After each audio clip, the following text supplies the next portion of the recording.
I'm Quent. I'm Aron. Together we're Quent Aron. And we're together. We're in the same together. room. Yeah. So that's actually the theme of what we're talking about today, if I can stay on topic, which is a 50-50 shot. It's like a 70-30. All right, it's like a Slim to none and Slim just left town kind of chance. But we're on a writer's vacation. Never heard of them? You should. They're a beautiful thing. And hopefully one day a tax write-off if we ever actually make any money off this, which slim to none. I'm keeping Slim in town for that one, though. I need to meet Slim. Slim's not excused. After vacation here, I definitely really would need like a that Slim. chance. Need a little more Slim in my life. So, we're talking to you from beautiful Vegas, which is balls hot. And when I say balls hot, I mean like Satan's anus balls hot. It is hot. It's very, very hot. Almost like your hair. This natural. Natural, absolutely. Yeah, it happened. Like, as you get older, being a natural redhead, your hair will change colors. Just searing fire. Yes. I'm not exactly sure how work feels about this, and I'm just realizing now how similar our haircuts are. And how we have just upped the level of weird by a factor of 1,000,000. We got our hair done in Vegas, as you can tell. A little celebration. Also, big shout out to the Untouchables hair design in Las Vegas. They did an amazing job, and they got us in with like little to no notice because God forbid we plan. Yeah, and this was hours of work, especially yours. Oh, yes. Mine is a flame ombre because I'm too hot. Hot damn. And mine is just Opal. Like an opally mermaidy. I don't think there's a name. I think it's. I just named it. She did a design in the color work though.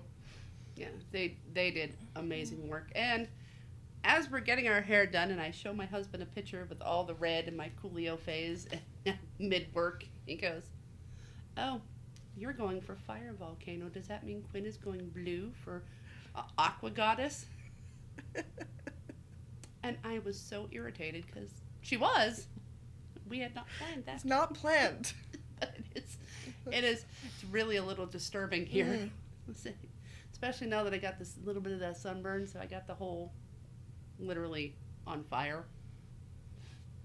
And you don't. It's Not true. that I'm bitter. It's true. And what we figured out while we were getting our hair done is Emery loves this.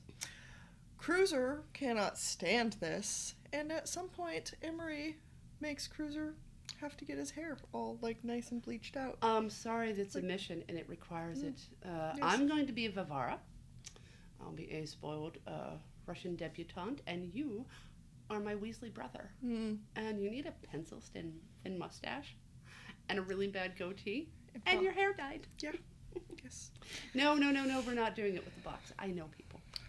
I think what really irritates him is he really likes the professional shampoo. Because it gets all of the dirt out. Even the dirt he can't reach, which he knows is there, waiting, No, it is. germs. It's there. It is. It is, Cruiser.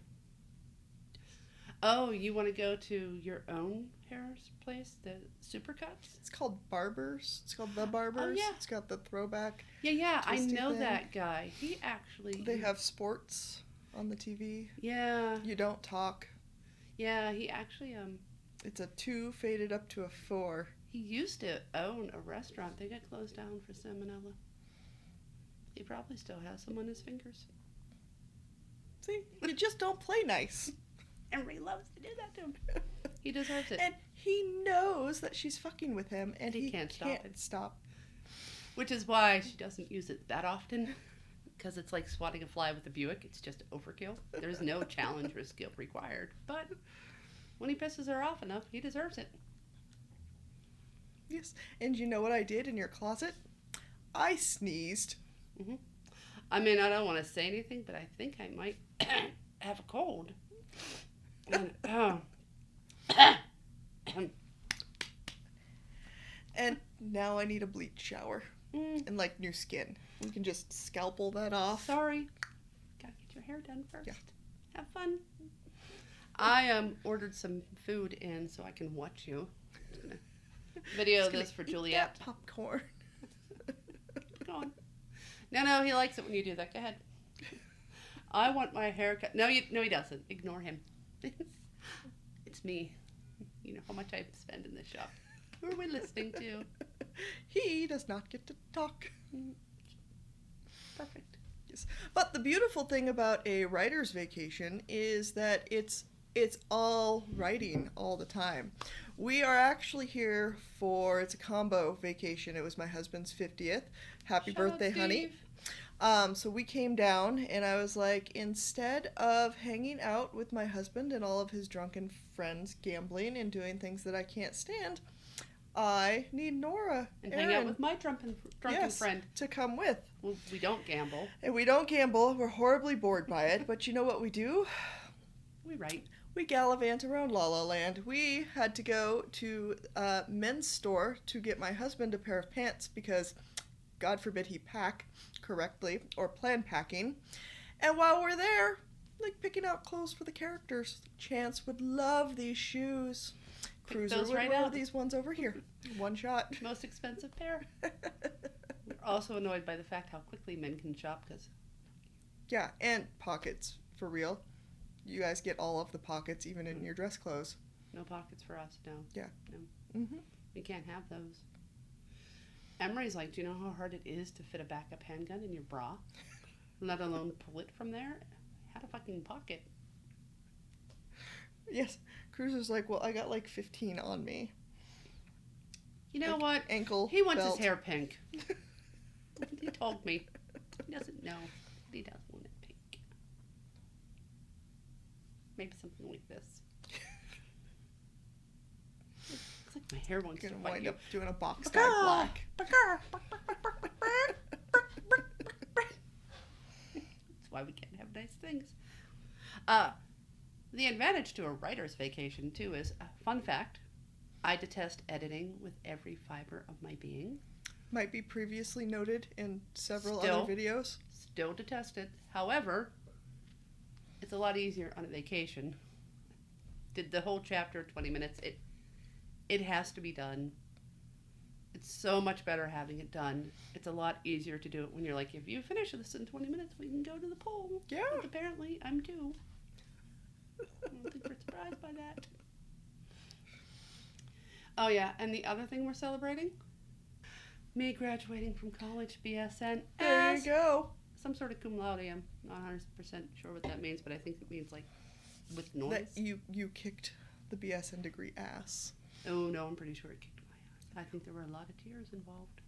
True. And yet, you And, came out on top. And it was so much fun. I'm going to do it again. Yay! You're going to hate some of these classes. I know. It's going to be so bad. Some are actually good. Research writing was very handy for this. Yeah. I'm pretty sure it will just mean that we need to vacation again. Oh, darn. Yes. So the first book that we finished, however, we were also on a writer's vacation. And we were at the very end. We knew we were going to finish it while we were on vacation. And I knew. You kept saying it's not going to happen. We have too much work. We can't figure it out. There is that. And we wrote the last scene, and we were both super tired. It wasn't the last scene. It was the major scene. Yeah, it was like the major scene, and we were super tired. We went to bed. Both of us woke up at some obnoxious time in the morning. It was in Denver. Yeah. And it was like 6 in the morning. Like the sun was just coming over the mountains. Mm-hmm. And I roll over and open my eyes. Bink. And you're looking at me. You're like just waiting for you to wake up. I'm like, wake up. I'm tired of not sleeping. You need to wake up. And I'm like, I think I know how this ends. Uh-huh. We need to write this. Uh-huh. And we wrote it. It was what, 20 minutes? 20 minutes. And the book was done. We thought, when we went to bed, we thought that we had like a whole wrap-up chapter or something that we needed to figure out. And it was getting super frustrating. And we both woke up and it was one scene. It was super frustrating to the point we had to go to our Better Choices head. We need to sit and think about this for a while. That's what happens. Yep. One scene and it was done. Yeah. And it never, ever would have happened because I never would have got on the computer to talk to you about it or even gotten out of bed if I didn't know you were there. And what took us literally months online, and it was like being able to describe it to you in real time. Oh, I get it. I get it now. So much nicer. No, and the writer's vacation it's just like a constant brainstorming session. You find inspiration everywhere. Like you're at the pool, it's like, okay, well, what does Cruiser do? Like, what part of this does he enjoy, or what part of this does he detest? Versus Chance or Emery or Fletcher or Dex or Wolf. And why? Yeah, and why? And they're all very different. Just even the view that we have on the balcony. You know, we're talking last night about how Chance absolutely loves this view of the Strip, and then off to the other side, there's a view of the desert. Oh, gorgeous! Absolutely gorgeous. And Cruiser is into the view of the desert. He cannot stand all the bullshit of the Strip. And then Fletcher hates it with a fiery, burning passion. Oh yeah. Ironically, you'd think the guy who has the anxiety and the attention span of a gnat, and the natural innate ability to get into trouble, this would be a wonderland for him, and he hates it because you can't tell what's real. I mean, he struggles legitimately, and this is a entire city built on vices and make believe, and he can't stand it going into a casino that doesn't have windows, so you don't know what time it is, so you spend more money and you can't relate to where an exit is, and you can't tell what's real and what's not. It's all suspended reality for a guy who already struggles with reality. But I think he'd love to go out to the desert with Cruiser, but Cruiser would want to do, I don't know, nothing, because Cruiser, like, dirt bike, vroom, vroom. He'd want to go out and, like, try hang gliding and go to the salt flats up in Utah and, like... Cruiser would do that. Only on a motorcycle. I'm pretty sure Wolf is like, don't ever fucking think of it. No, I can't get him to wear a helmet as it is. Burke can, but no. Literally, I don't need to be picking up pieces of my medic across 3 fucking states.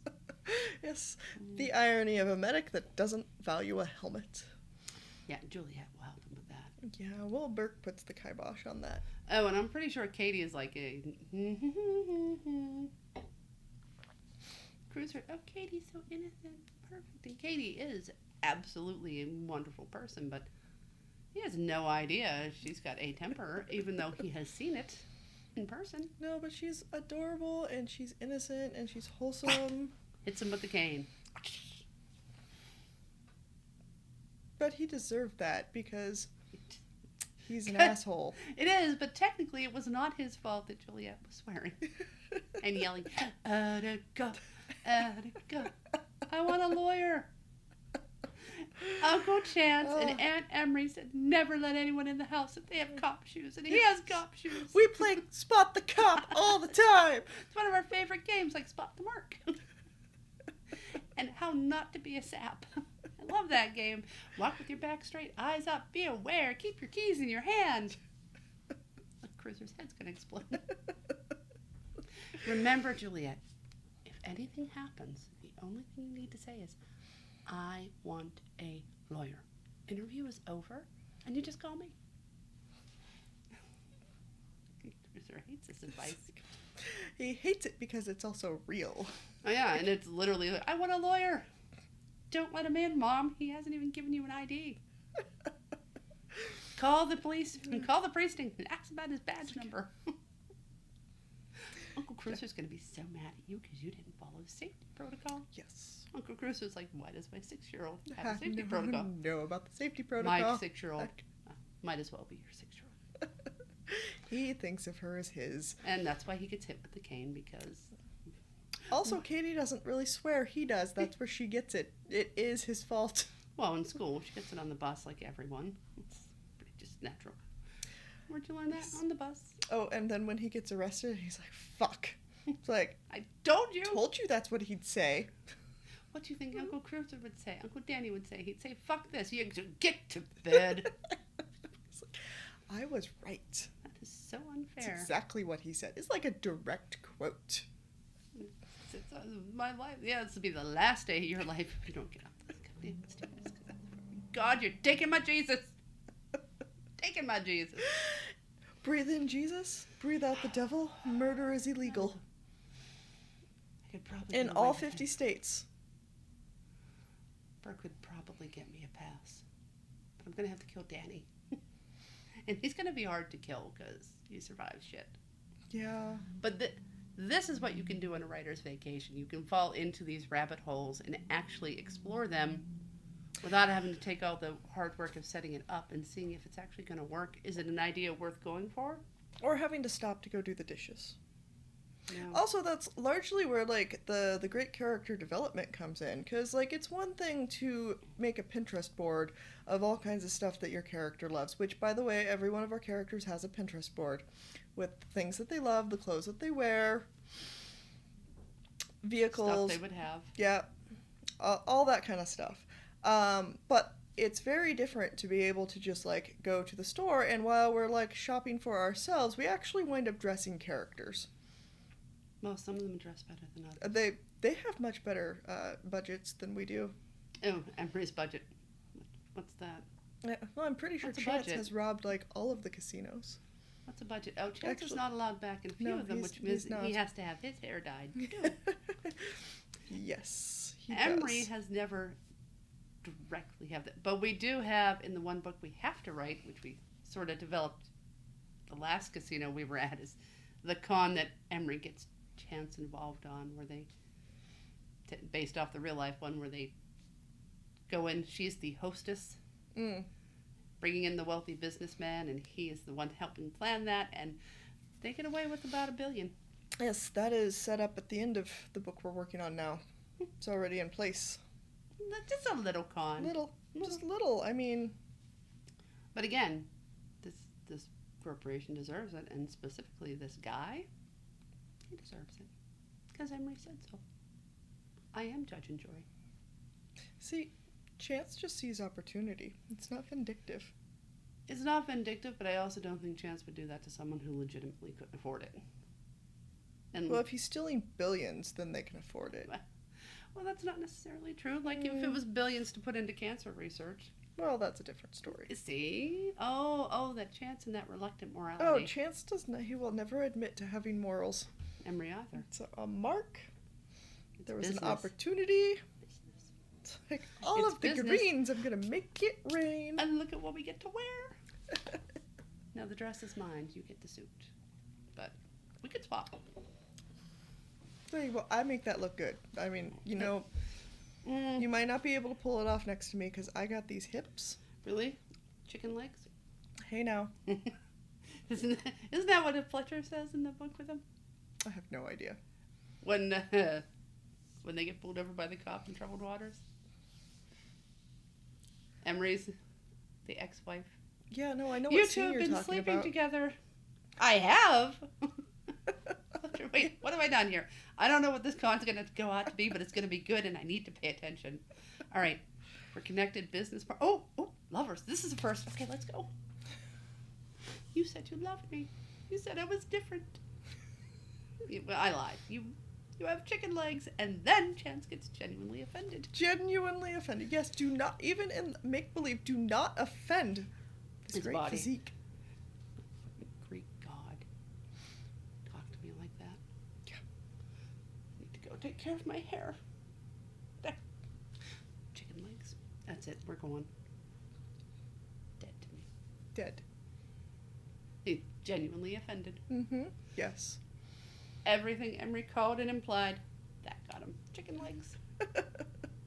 But also, it's not really impromptu. It's just in-depth character development, which is pretty sure what we ramble on about a lot. I ramble. You put up with it.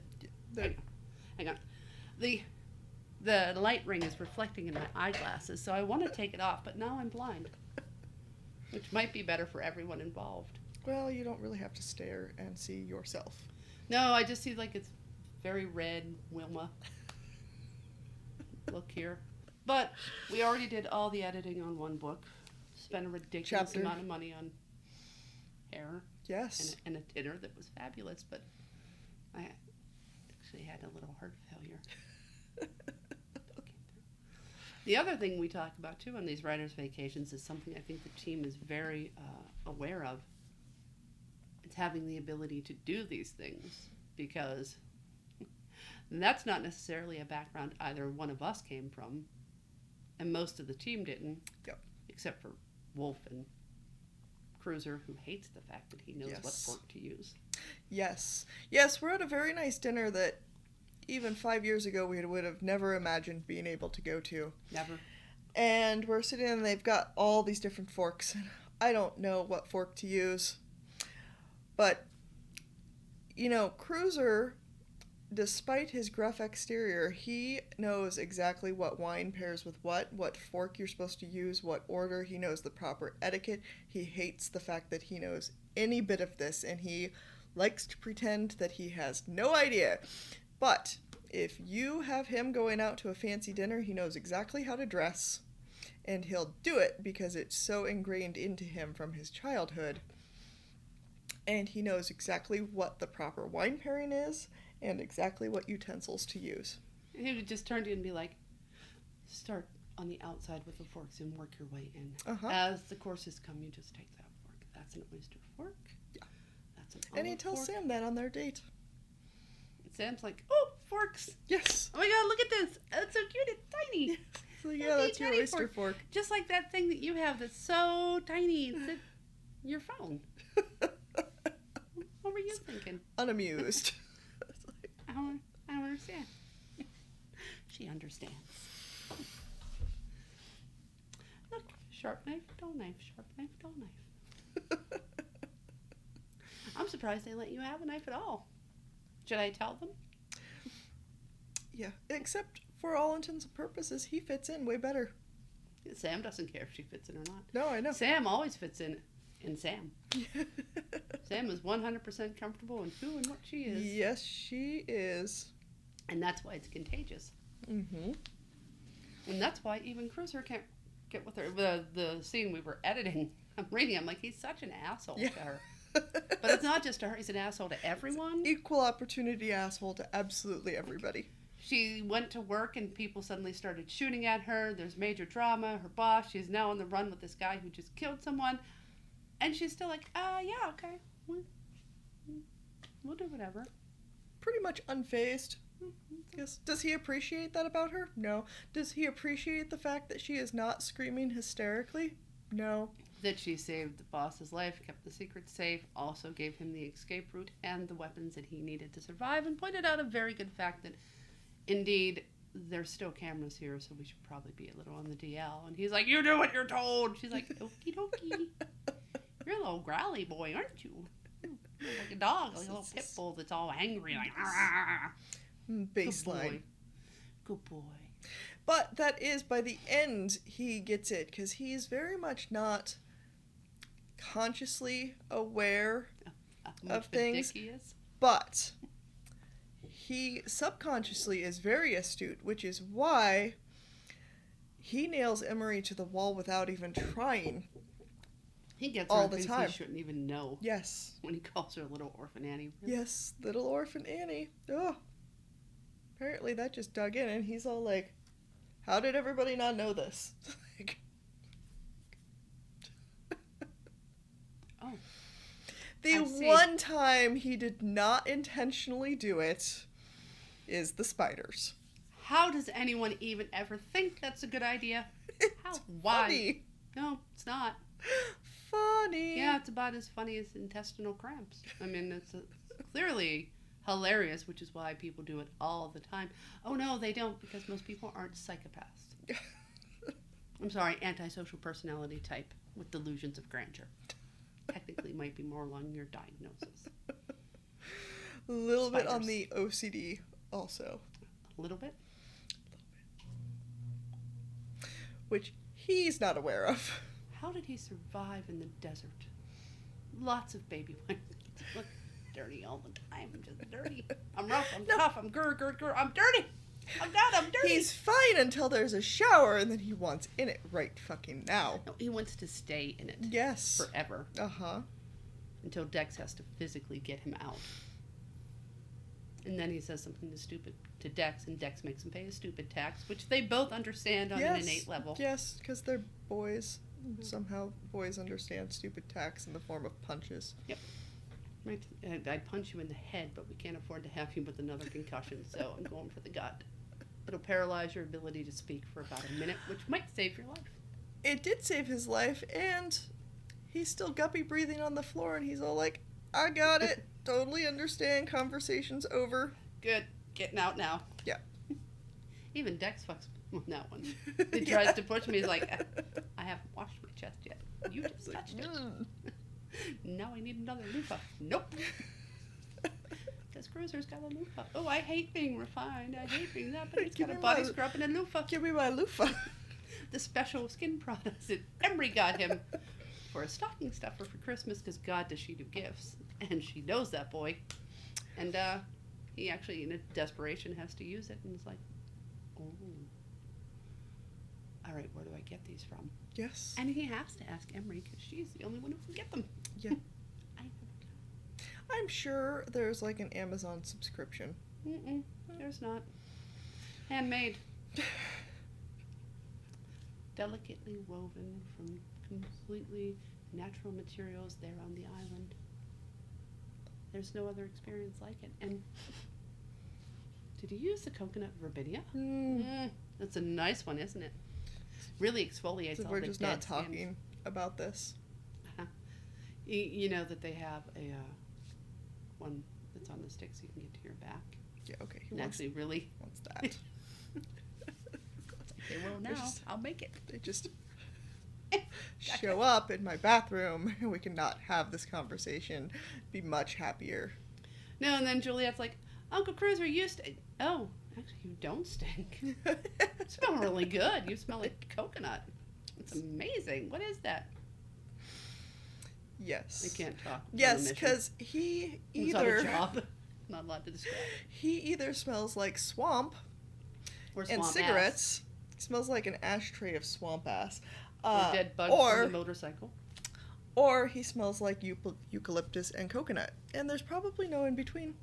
Coconut and Virginia. And how old is she Coconut before she figures Virginia. out that, like, yes, every time he sees her, he makes fun of her stinking and being gross because he's a little bit of a germaphobe.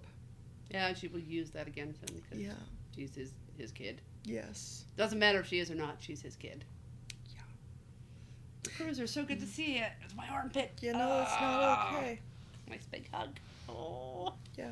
You know, he'll shove his armpit into her nose. Whatever. She's a stinky teenage girl. Yeah. Yes. And it will not bother her nearly as bad as it does when she takes her sweat-ridden shirt over him when she wins the goal. He wraps it around his neck and just rubs his face like, I won! It's like, oh, yes. I'm dead inside. Yes. Super excited for her. A little bit horrified inside. Yes. So, Writer's Vacation. Highly recommend it. It doesn't take much. We've done it on a shoestring budget and on a real budget and on this budget, which it's a lot of fun. I'm not going to lie, but we had just as much fun. We had just as much fun, and we got just as much done. Actually, maybe a little bit more so because we couldn't afford all the distractions. So, well, when you can't afford to leave your hotel room, you get to just brainstorm. But we go out and brainstorm anyways. So. We do, and like even shopping when we can't afford, to buy our own stuff. It's shopping for the characters, and it's an exercise in character development. Well, what do we need the Gucci for? What would they do here? Yeah. Who really wants that? How do we get it? Why do they want it? What do they do with it? I think a lot of our best character development comes out of these.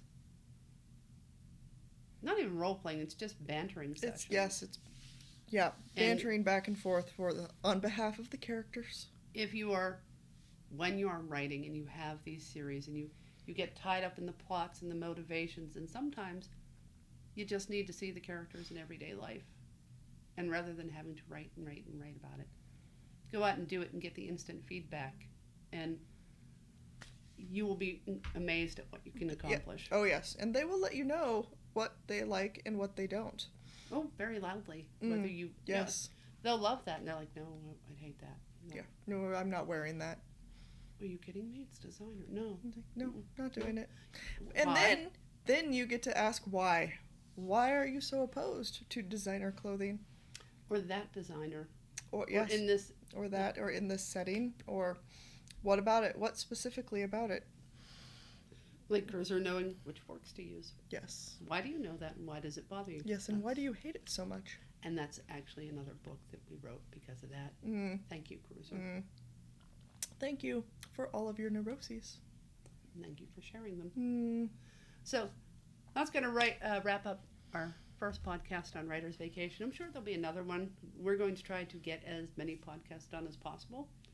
So you might see at random points us with this hair again. Something we filmed here. Because doing it together is a lot easier than doing it across the country. Cause in different time zones. With different internets and real life that likes to knock on your door and want to know where its cleats are. Yes. Declan, we're staring at you. Actually, we're looking at Declan, so it's going to be like this because he's 6'4" now. Thanks, guy. I remember when you were way down here and I chased you through a cow pasture. Took him right down in the garden. All right, that is it for now. Love ya. Keep writing.